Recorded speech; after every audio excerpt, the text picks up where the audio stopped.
இன்றைய வாக்குத்தத்தம் மல்கியாவின் புஸ்தகம் 3ஆம் அதிகாரம் 6வது வசனம். நான் கர்த்தர், நான் மாறாதவர். அருமையானவர்களே, கர்த்தர், நான் கர்த்தர், நான் மாறாதவர். கர்த்தர் மாறவே மாட்டார். நமக்கு கொடுத்த வாக்குத்தத்தத்தில் ஒன்று அவர் நம்மளை விட்டு மாற்றவே மாட்டார். உன்னை விட்டு விலகுவில்லை, உன்னை கைவிடுங்களேன்னு சொல்லியிருக்கிறார். நிச்சயமாக அவர் நம்மளை கைவிட மாட்டார், நம்ம விட்டு விலகவும் மாட்டார். அவர் சொன்னதே தான். அவர் மாறவே மாட்டார். உங்கள் வாழ்க்கையில் எத்தனை வாக்குத்தத்தம் கொடுத்துருக்காரோ அத்தனை வாக்குத்தத்தங்களையும் கர்த்தர் நிறைவேற்றி தருவார். உங்கள் கண்ணீரை துடைப்பார். உங்களை நிச்சயமாக உங்கள் வாழ்க்கையில் காணப்படுற எல்லா பிரச்சனையும் மாற்ற அவரால் வல்லம் உண்டு. ஏன்னா அவர் தான் நம்மளை படைத்தவர், அவர் தான் நம்மளை உருவாக்கின தேவன். அவர் தான் நமக்காக மரித்து 3ஆம் நாள் உயிரோடு எழுந்திருக்கிறாரு. இப்போ உயிரோடு இருக்கிறாரு. அவர் நான் கர்த்தர், நான் மாறாதவர்.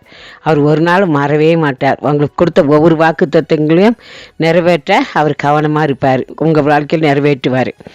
அது மாத்திரல, எபிரேயர் புஸ்தகம் 13ஆம் அதிகாரம் 8வது வசனம். இயேசு கிறிஸ்து நேற்றும் இன்றும் என்றும் மாறாதவராக இருக்கிறார். அருமையானவர்கள், நேற்றும் இன்றும் என்று ஒரு மாறாதவராக இருக்கிறார். ஆண்டவரை இயேசு கிறிஸ்து நேற்றும் இன்றும் என்றும் மாறாத இருக்கிறார். கலங்காதீங்க, உங்கள் கண்ணீர் துடைச்சிக்கோங்க. நிச்சயமாக உங்களுக்கு ஒரு நாள் கைவிடவே மாட்டார்.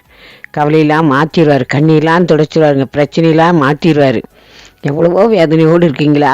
உங்கள் வேதனையெல்லாம் நிச்சயம் மாற்றுவார். எனக்கு வேலையே போயிடுச்சு, நான் எப்படி மேலே முன்னேற முடியும்? என் வாழ்க்கையில் எப்படி நான் பழைக்க முடியும்? எனக்கு வேலையே போயிடுச்சு, என்ன கலங்குறீங்களா? கர்த்தரை நம்புங்க. அவர் மாறாதவர். கட்டாயம் உங்களுக்கு வேலை கொடுப்பார். உங்கள் வேலை கொடுத்து உங்கள் கண்ணீரை துடைப்பார். நிச்சயமாக உங்கள் கண்ணீர் துடைச்சி உங்களை ஆசீர்வதித்து உயர்த்த வல்லவராக இருக்கிறார். ஜெபம் பண்ணுமா? எங்கள் அன்பாரி சித்து வழி நடத்துகிற எங்கள் அன்பின் தகப்பனே, வேலை போயிடுச்சேன்னு கலங்குற மக்களுடைய கண்ணீரை பாருங்க ஆண்டவரே.